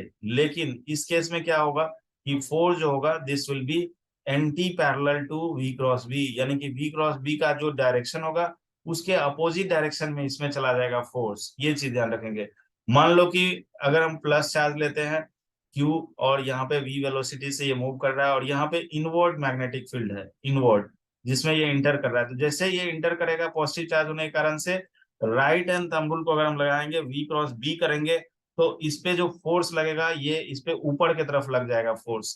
This is the deviation you can see here. It is in upward direction so that the force will be towards like this and the velocity vector will be like this. ये force और vector के बीच, velocity के बीच का angle हमेशा 90 होगा. So that you can find out the center of this trajectory part, it is circular part. लेकिन अगर चार्ज नेगेटिव हुआ तो इस केस में क्या होगा कि इस पे जैसे ये इस फील्ड में आएगा, मैग्नेटिक फील्ड जोन में आएगा, तो इस पे जो डेविएशन होगा ये डाउनवर्ड के तरफ हो जाएगा. This is what here you can see the direction of force, velocity is this direction we are having and the force is in this direction. So this 90 degree here angle, the force is opposite to the direction of V cross B in case of positive. If it is negative charge, तो charge के nature पे force का direction बदल रहा है. ये चीज काफी इंपॉर्टेंट है, इसको यूज करेंगे. Okay, moving ahead here we are, if suppose electric field is also there in the system, then in that case what happen, if both electric field and if electric field E and magnetic field B exist in the system over there, मान लेते हैं कि वहां पे किसी भी reason में electric field भी है, मैग्नेटिक फील्ड भी है, तो हम जानते हैं कि उस पर नेट फोर्स अगर लिखना होगा तो एक तो इलेक्ट्रिक फोर्स लगेगा, मतलब इलेक्ट्रिक फील्ड होने के कारण से वहां पे, और एक मैग्नेटिक फोर्स लगेगा क्योंकि चार्ज पार्टिकल मूविंग है. तो इन दोनों फोर्स को जब हम ऐड करते हैं इसको हम लोग बोलते हैं Lorentz force. It is QE plus QV cross B, V cross B. तो उस रीजन में क्या ऐसा संभव है कि अगर हम इलेक्ट्रिक फोर्स की बात करें, ये कंप्लीट फोर्स है यहाँ पे, इसको हम बोलेंगे net force. When electric force, electric field and magnetic field both are present, both present. तो जब दोनों प्रेजेंट होगा उस केस में हम फोर्स अगर निकालेंगे तो this QE cross QE plus QV cross B format you have to apply over here. It is this is. अब अभी अगर ये चीज बोल दिया जाए तो कि इस रीजन में जहां पे कि इलेक्ट्रिक फील्ड और मैग्नेटिक फील्ड दोनों प्रेजेंट है वहां पे नेट फोर्स जो है आपका क्या है, जीरो है. मान लेते हैं कि जीरो है. तो ये कब संभव है जीरो होगा, इसका मतलब है Q तो जीरो नहीं होगा, यानी कि ये जो ब्रैकेट में टर्म है ये जीरो होगा, और ये जीरो होने का मतलब है इलेक्ट्रिक फील्ड जो है this is negative of the V cross B you can से. तो अगर V क्रॉस B का निगेटिव जो है अगर इलेक्ट्रिक फील्ड के बराबर हो जाए तो we can say net force on the charge particle is zero. What does it mean that, it mean that कि एक इलेक्ट्रिक फोर्स लग रहा है और एक मैग्नेटिक फोर्स लग रहा है. जो इलेक्ट्रिक फोर्स है और जो मैग्नेटिक फोर्स है एक दूसरे को काउंटर बैलेंस कर रहा है, तभी नेट फोर्स जीरो होगा. काउंटर बैलेंस करने का मतलब है कि जो इलेक्ट्रिक फील्ड होगा वो क्या हो जाएगा, तो इलेक्ट्रिक फील्ड को आप ऐसे भी लिख सकते हैं, this you can right B cross of B. हमने इसके पोजीशन को बदल दिया तो यहाँ पे माइनस साइन जो है वो हट गया. तो यानी इलेक्ट्रिक फील्ड अगर V क्रॉस B के बराबर हो जाए तो हम ये चीज बोल देंगे कि जो चार्ज पार्टिकल है उस पे नेट फोर्स जो है जीरो लग रहा है. यहाँ पे कहाँ पे, उस रीजन में जहां पे कि आपको इलेक्ट्रिक फील्ड भी है, मैग्नेटिक फील्ड भी है, चार्ज पार्टिकल मोशन में भी है. अगर electric field V cross B के बराबर हो गया तो चार्ज पार्टिकल में कोई डेविएशन नहीं होगा. क्यों नहीं होगा, क्योंकि इलेक्ट्रिक फोर्स को मैग्नेटिक फोर्स बैलेंस कर रहा है, बैलेंस कर रहा है. तो it is not like that, you can say here it will be like that only. That is the thing you need to understand. So in this situation, what we can say, that charge particle, even though we have magnetic field also, electric field also, charge particle will deviate. What you can say undeviated through the region. It won't deviate. Undeviated वो निकलेगा, उस पर कोई force लग ही नहीं रहा है. अब हमारे पास जो है motion of charge particle in uniform magnetic field है नेक्स्ट टॉपिक. ठीक है, तो motion of charge particle motion of charged particle in uniform electric field, uniform magnetic field, uniform magnetic field. So this is what we are having, uniform magnetic field. And the case one I am considering here, let's suppose the first case where when the velocity is perpendicular to the magnetic field. This is the first case here we are having, that if it is velocity is perpendicular to the magnetic field, then the path of the charged particle will be circular. ये चीज आपके दिमाग में रहना चाहिए। और मान लो कि ये सर्कुलर पाथ उसका एक्वायर हो रहा है उस जोन में जहां पे कि मैग्नेटिक फील्ड है दिया हुआ है इनटू द प्लेन मान लेते हैं, और जो चार्ज पार्टिकल है वो एक सर्कुलर पाथ पे मूव कर रहा है, तो इस पे जो डायरेक्शन ऑफ वेलोसिटी होगा वो तो टेंजेंशियल होगा ऑलवेज, वो हमेशा टेंजेंशियल है। ठीक है, मान लेते हैं this will be the tangential direction of the velocity of the charged particle moving here, and let's suppose this I am considering to be the radius of the path. This is center, here it is, and there will be one force जो कि इसको maintain कर रहा है इस circular path पे, हमेशा revolve करने के लिए इस ये सेंटर के चारों तरफ आर रेडियस पे सर्कुलर पाथ पे मेंटेन करने के लिए इस पे फोर्स लग रहा है। तो जिस समय भी velocity perpendicular to magnetic field होगा तो path acquired by the charge particle will be circular. And the second point you are having that force, it is what the force we are having, क्योंकि velocity जो है perpendicular है तो simply हम लोग Q V cross B में Q V sine 90 use करेंगे तो it is Q V B आ जाएगा। और इस फोर्स को हम, क्योंकि ये फोर्स के कारण से पार्टिकल जो है आपको ये फोर्स जो है here we are having this force is perpendicular to velocity vector, तो इसके कारण से इसका डायरेक्शन चेंज हो रहा है, पाथ सर्कुलर हो रहा है। तो this force what we have the magnetic force, it will be provided by the centripetal force. So centripetal force is getting provided by the magnetic force, here it is. So this qvb is mv square divided by r। ये m मास किसका है, charge particle का जो यहाँ पे circulate हो रहा है, v क्या है उसका स्पीड है, r क्या है उसका रेडियस है। तो क्या इसके बेसिस पे आप रेडियस निकाल सकते हैं, यहाँ पे देख लो रेडियस आप लिखोगे mv divided by qb, this is what we are having the radius. mv क्या है, अगर ज्यादा मोमेंटम हुआ तो बड़ा रेडियस बनाएगा, बिल्कुल बड़ा मोमेंटम बना, बड़ा मोमेंटम जिसका भी होगा चार्ज पार्टिकल का मैग्नेटिक फील्ड में उसका रेडियस बड़ा हो जाएगा। So you can write this in terms of momentum also. This is P divided by QB. You can write here. And if you want to change this momentum in terms of kinetic energy, you can change here. It is P divided by QB. And this you can write it is 2mk under root divided by QB, where Q is the charge particle, B is the magnetic field, M is the mass of charge particle, and K is kinetic energy of the charge particle. So K क्या है यहाँ पे, kinetic energy of charge particle, kinetic energy of charge particle. P क्या है, P momentum है, MV linear momentum, linear momentum. P और kinetic energy में कुछ रिलेशन है क्या, ये चीज आप जानते होंगे, पी जो होता है ये रूट अंडर 2mk होता है, this you must be knowing, उसी को हमने यहाँ पे बस यूज किया है, that's it. So this is all about the radius of a charged particle when the charged particle is moving in uniform magnetic field and velocity of the charged particle is perpendicular to magnetic field, that's it। तो ये चीज आपके दिमाग में रहना चाहिए। अब इसके रिजल्ट के बेसिस पे हम कुछ चीज को ऐड करना चाहेंगे, वो क्या चीज है, लेट्स सी क्या क्या रिजल्ट इसमें आपको दिखने को मिल रहा है। एक तो जब भी रिवॉल्यूशन हो रहा है यहाँ पे आपको सर्कुलर हो रहा है तो during revolution speed is constant, तो यहाँ पे स्पीड जो होगा दैट विल बी कांस्टेंट। और अगर हम जान रहे हैं कि अगर स्पीड कांस्टेंट होगा तो क्या काइनेटिक एनर्जी में कोई चेंजेस आएगा, बिल्कुल नहीं आएगा। तो इसमें आपका काइनेटिक एनर्जी का जो वैल्यू होगा that will be also constant. So speed constant, kinetic energy constant. अब एक चीज तो आप सोच ही पा रहे होंगे, क्योंकि स्पीड चेंज नहीं होने के कारण से काइनेटिक एनर्जी भी नहीं बदल पा रहा है। तो जब भी हम वर्क एनर्जी थ्योरम पढ़ते हैं तो वर्क एनर्जी थ्योरम में यही पढ़ते हैं कि जो भी वर्क होगा, जिस भी कारण से वर्क हो रहा है वहां पे टोटल फोर्स के कारण से वो चेंज इन काइनेटिक एनर्जी होगा। और यहाँ तो चेंज इन काइनेटिक एनर्जी है ही नहीं, क्यों, क्योंकि काइनेटिक एनर्जी तो कांस्टेंट है। तो जो वर्क डन यहाँ पे कर रहा है, कौन कर रहा है, जो मैग्नेटिक फोर्स है, जो यहाँ पे सेंट्रीपिटल फोर्स प्रोवाइड कर रहा है, वो जो मैग्नेटिक फोर्स जो वर्क करेगा, क्या वो वर्क के कारण से कोई मैग्नेटिक फोर्स, क्या उस मैग्नेटिक फोर्स के कारण से कोई वर्क होगा, वर्क तो होना नहीं चाहिए। क्यों नहीं होना चाहिए, क्योंकि वर्क एनर्जी थ्योरम से हम जानते हैं कि total work done by total force it is change in kinetic energy.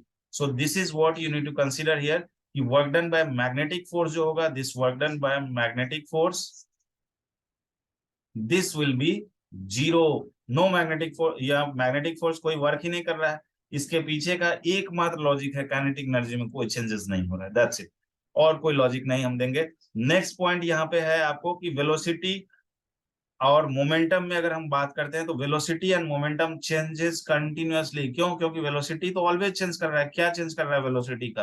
तो वेलोसिटी का स्पीड फैक्टर तो चेंज नहीं कर रहा है, बट डायरेक्शन फैक्टर तो चेंज कर रहा है। This is constant actually here. और क्योंकि सर्कुलर पाथ है तो ये तो हमेशा बदल रहा है, और इसके बदलने के कारण से क्या होगा, वेलोसिटी बदल जाएगा, और इसके बदलने के कारण से क्या होगा, मोमेंटम बदल जाएगा, क्योंकि मोमेंटम में भी वेलोसिटी है। तो दिस यू कैन से वेलोसिटी जो है ये चेंज कर रहा है। तो यहाँ पे जो इसके कारण से एक्सलेशन एराइज हो रहा है, वो कौन सा एक्सलेशन होगा? सेंटीपिटल। सेंटीपिटल एक्सलेशन कैसे लिखेंगे? V square by R, this is the centripetal acceleration you will be getting here. और मोमेंटम यहाँ पे चेंज कर रहा है, this momentum is also changes. So velocity changes, momentum is continuously changes, but not in magnitude. This is only changes in the direction. This you keep in mind. Next point we are having here, it is what will be the time period of that charge particle. अगर ये circulate कर रहा है तो इसका time period क्या होगा? Time period मतलब एक रोटेशन पूरा करने में कितना टाइम लगेगा? It is 2πr/v। तो 2πr में 2πr के जगह हम यूज करेंगे mv divided by qb, and v के जगह v को रखेंगे, v कट गया तो this will B 2πm divided by qb। अब इसके बेसिस पे आप देखिए कि अगर हम स्पीड को बदल दें, कितना गुना बढ़ा दें, 10,000 गुना ज्यादा बढ़ा कर दे चार्ज पार्टिकल के स्पीड को 1000 टाइम्स बढ़ा देते हैं, तो क्या टाइम पीरियड बदलेगा? नहीं बदलेगा। क्यों? क्योंकि this expression is independent of the speed of the charge particle. तो यहाँ पे ये जो एक्सप्रेशन आप देख पा रहे हैं, this time period expression we are having, it is independent of the speed of charge particle. So time period is independent of speed of charge particle. That you should keep in mind. Also it is not depending upon the radius also. What is the time period factor depending here? We are having mass, charge and magnetic field. If you are not changing the charge particle and magnetic field, then what is the thing here? Charge को अगर आप नहीं बदल रहे हैं, अगर आप magnetic field को यूनिफॉर्म रख रहे हैं, तो टाइम पीरियड मेनली फैक्टर बन रहा है मास पे और चार्ज पे, अगर मैग्नेटिक फील्ड यूनिफॉर्म है तो यानी टाइम पीरियड आपका रेडियस पे और स्पीड पे डिपेंड नहीं कर रहा है। ये काफी इंपॉर्टेंट फैक्टर है, और इसके बेसिस पे हम फ्रीक्वेंसी को भी निकाल सकते हैं। बिल्कुल, फ्रीक्वेंसी जो है ये आपका 1 बाय टाइम पीरियड होता है, तो जहां भी हम टाइम पीरियड को निकाल लेंगे वहां फ्रीक्वेंसी तुरंत निकलेगा। तो इसके बेसिस पे फ्रीक्वेंसी को आप लिख सकते हैं, this is QB divided by 2πm here it is. So this is what it is. You will use this frequency as cyclotron frequency. Cyclotron frequency जो यूज किया जा रहा है, साइक्लोट्रॉन होता है आपको कि जब हम चार्ज पार्टिकल के स्पीड को यहाँ पे बढ़ा रहे हैं तो उसके कारण से उसका रेडियस बढ़ता है, रेडियस बढ़ने के कारण से यहाँ पे क्या चेंजेस आ रहा है, उसके एनर्जी में कोई चेंजेस आता है। ऑब्वियसली बात है कि अगर हम यहाँ पे स्पीड को बढ़ा देंगे तो इसके काइनेटिक एनर्जी सॉरी स्पीड को कैसे बढ़ाएंगे, यहाँ पे स्पीड तो बदल नहीं रहा है। तो that is the one thing you have to remember. Frequency जो चेंज किया जा सकता है वो किन फैक्टर पे बदला जा सकता है? तो चार्ज पार्टिकल को अगर हम चेंज नहीं कर रहे हैं, मैग्नेटिक फील्ड को चेंज नहीं कर रहे हैं, तो यहाँ पे मास मैग्नेटिक फील्ड को अगर हम यूनिफॉर्म रख रहे हैं तो चार्ज पार्टिकल और मास फैक्टर पे फ्रीक्वेंसी बदलेगा। So that is the thing here you can remember. In the same manner I have told you, this is the case, all the 6 result what we have discussed here is when the case we are having velocity is perpendicular to the magnetic field. जब velocity of charge particle magnetic field में perpendicular होगा, उस case में हम इन सारे results को use करेंगे। I hope it is clear. Now next case we are having when velocity is making some angle with the, this is case 2, if velocity is not perpendicular to magnetic field. If it is not perpendicular to magnetic field, then let's suppose I am considering that there is some angle. This is magnetic field and here this is velocity vector of the charge particle, and there is some angle between this velocity vector and the charge particle. This, let's say this charge is having Q and the mass of this charge is M. Here I am assuming Q is the charge and M is the mass. So on the basis of component method here, you can see that velocity is having two components. One component is called parallel to the magnetic field, which is V parallel. And this is what you can write here. It is V cos theta. And there is another component which is perpendicular to the magnetic field, which you can say it is perpendicular component of this velocity vector, that V perpendicular, and it is V sin theta. So V sin theta and V cos theta are the velocity component according to the direction of magnetic field. One is parallel to the magnetic field, another is perpendicular to the magnetic field. अब particle यहाँ पे क्या करेगा कि ये जो perpendicular component है, ये मैग्नेटिक फील्ड पे परपेंडिकुलर होने के कारण से, इस फैक्टर के कारण से पार्टिकल जो है सर्कुलेट होगा, और ये वाला जो कंपोनेंट है जो चार्ज के पास जो वेलोसिटी है जो मैग्नेटिक फील्ड के पैरेलल है, इसके कारण से चार्ज मूव करेगा स्ट्रेट लाइन में, कोई डेविएशन नहीं होगा, क्योंकि हम जानते हैं कि जब भी velocity parallel to magnetic field होगा, there won't be any kind of deviation, it will be moving in straight line only. So here v parallel we are having v cos theta, तो v cos थीटा के कारण से straight line motion होगा, और v perpendicular के कारण से circular होगा. तो इस टाइप के मोशन को हम लोग बोलते हैं हेलिकल, यानी कि इसका जो पाथ आएगा आपको हेलिकल पाथ आएगा. Helical is kind of circular and then plus straight line. Once you combine both kind of structure, it will be helical kind. तो इस तरह का आपको diagram आएगा. This way we'll be having that. Just wait, here it is. This diagram I am making another so that you can understand. This is the thing I have discussed, the component of velocity and the magnetic field. You can see this diagram. Here we are having this magnetic field, and here we are having this velocity vector, and this is the angle theta. And on the basis of that component, there is one component which is perpendicular, and due to which it will be moving like this, it will be moving like this, it will be moving like this. So what we are getting here, we are having circular also, as well as the charge particle state, the component v cos theta, due to which it is moving a straight line, and one circular path. It is called helical kind of thing. So in helical kind of thing, we'll be having that radius also, how you can find the particle helical path. So this is what I am considering here. Let's suppose this, if it is there, that this radius, it is circular path radius. So what will be the radius here? You can write radius will be, it is m, then v here divided by qb. But this v will be, this velocity will be v perpendicular here. Why perpendicular? Because we know that whenever velocity is perpendicular to magnetic field, then only it will create the circular path. So here, what is the component perpendicular of velocity? Here it is v sin theta. So you can write here it is mv sin theta, and that divided by qb.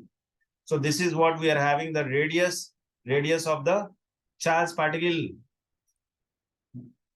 Radius of the charge particle when the velocity vector is not perpendicular to the magnetic field. So इस case में radius तो हमें मिल गया. क्या time period में कोई बदलाव आएगा? Time period is what we are having same, it is 2 pi m divided by qb. Why it is not changing? Because you can see here there is no any dependency of the speed factor or the velocity factor in the time period. तो time period में कोई change ही नहीं होगा. There is another term which is related here. It's called pitch. How you can write the pitch? Pitch का मतलब होता है जो वेलोसिटी पैरेलल है और जो टाइम, इसको टाइम पीरियड लगेगा, that is the pitch. Pitch मतलब ये जो सर्किल है और ये जो सर्किल है, इसके बीच में जो हॉरिजॉन्टल डिस्टेंस कवर्ड हो रहा है, this is called pitch. Pitch मतलब it is the horizontal distance travelled by the charge particle in one complete time period, one time period you can say. So what is v parallel? We are having it is v cos theta. And what is time period? Time period here we are having 2 pi m divided by qb. So this you can say here it will be 2 pi m v cos theta and divided by qb. So this is the pitch here, and on the basis of pitch we have question इससे पूछे जा चुके हैं आपको, pitch से, time period से भी, और frequency से भी, radius से भी. These are the concept which you should go through and remember all the factors related with, so that you can have time saving over there. Once you remember the things, you can do the question quickly, but focus should be such a way that you should do the correct also. That is the one thing. Then the case third we are having, this is case 2 I have discussed. Then case third we are having, if the charge particle is moving parallel or anti-parallel to B. This is the case I have already discussed, but I am considering here. If the velocity is parallel to the magnetic field, this is one case you can say, and velocity is anti-parallel to the magnetic field, what you can say this way. So in this case, whenever we have charge particle velocity is parallel to the magnetic field, the force will be, net force will be 0, and it will move in a straight line. So force will be 0, and the path will be a straight line. Path will be a straight line. Path will be a straight line. This is the thing you have to remember. Now we are having force on current carrying conductor. So this is the next topic we are having, force on current carrying conductor. Current carrying conductor. So this topic, after completion of this topic, I'll stop in this first video. It will be, then there will be a second video in which we'll consider the next topic to be covered, because it will take otherwise more time. So this is force on current carrying conductor. There I'm considering that, let's suppose this is a conductor wire, here it is, and this cross section I'm considering is to be cylindrical cross section here wire, and in this wire we are having some current I is the current passing in this one. Sorry.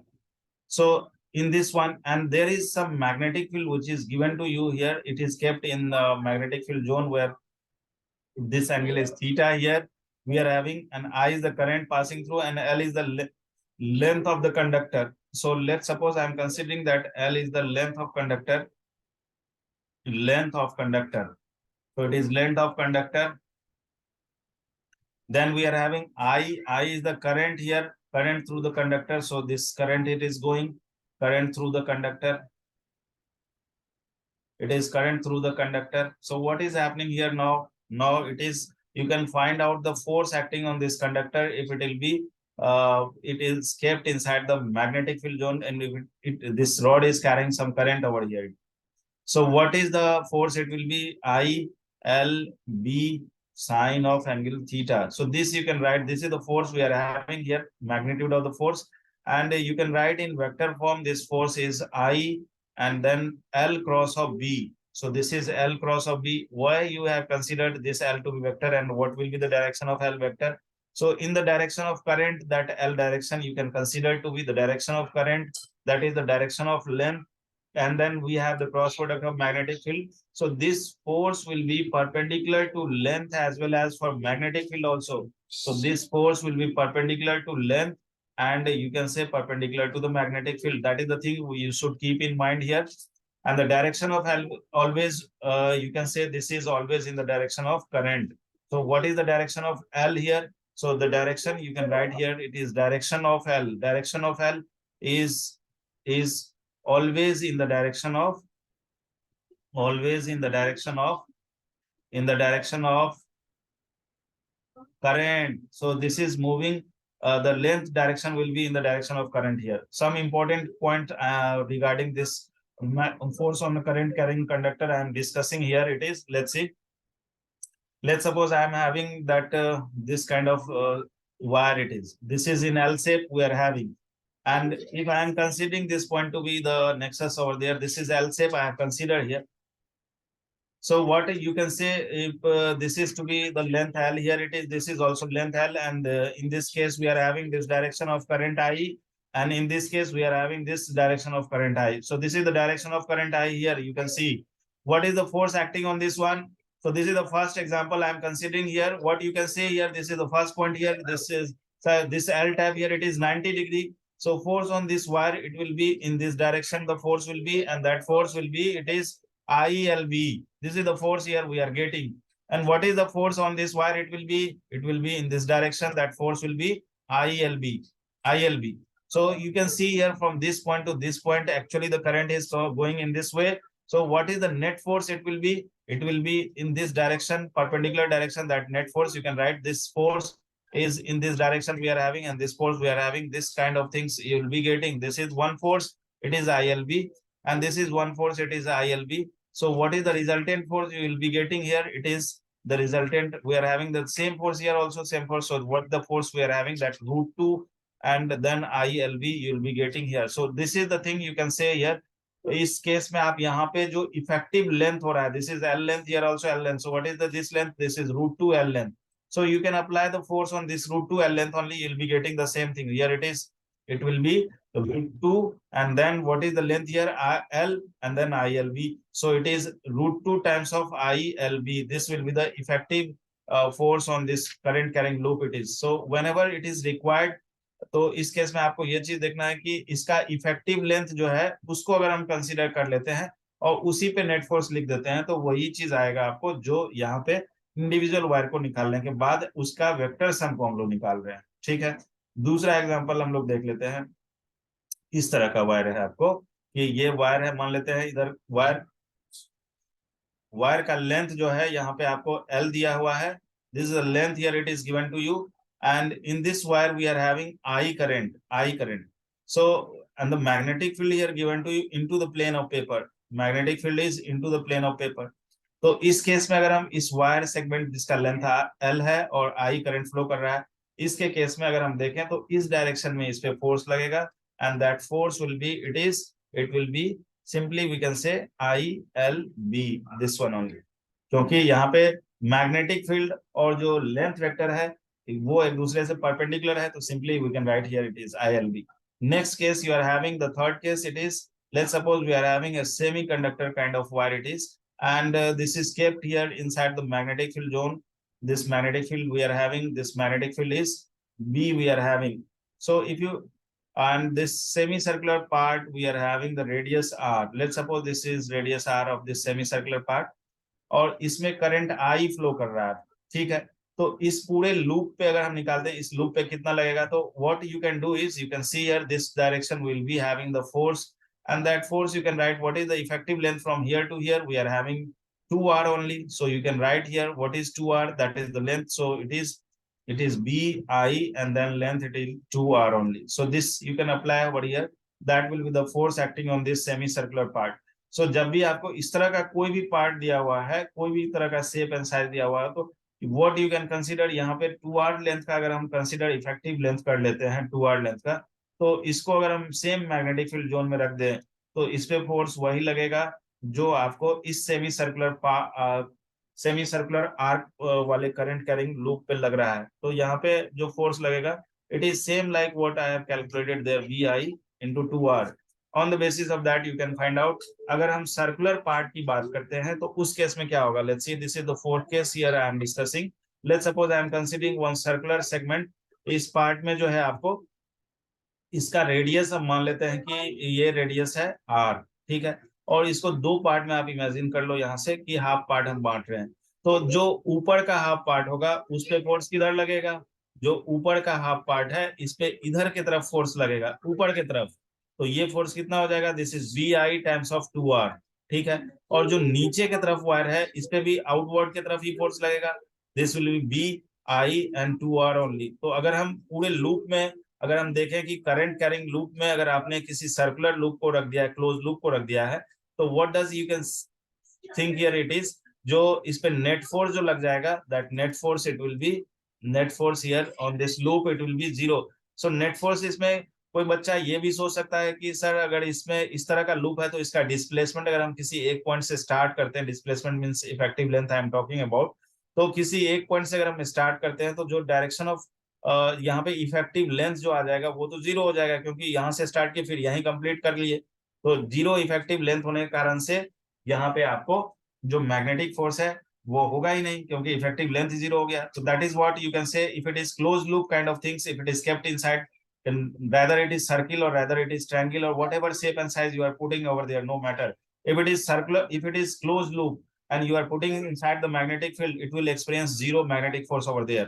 And what about the tension, यहाँ पे tension की बात अगर आएगी, tension in the wire, तो tension को हम 0 नहीं बोलेंगे, there will be some tension in the wire it is. So tension in the wire जो होगा, टेंशन इन द वायर जो होगा, that is the what you can say here tension, that tension will be, it is simply you can write BI into R. This will be the tension in the wire due to the current I and the magnetic field and the radius R here, it will be tension in the wire.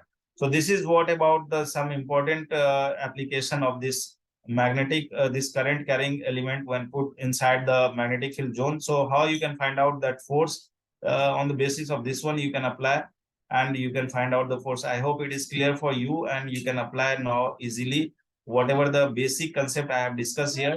That is all about the things it is. Now the next class I'll be discussing about the torque on the current carrying loop, and then the remaining segment it will be force between the two parallel current carrying wire it is, and then the conversion of galvanometer to ammeter, it will be moving coil galvanometer. That is also one thing important.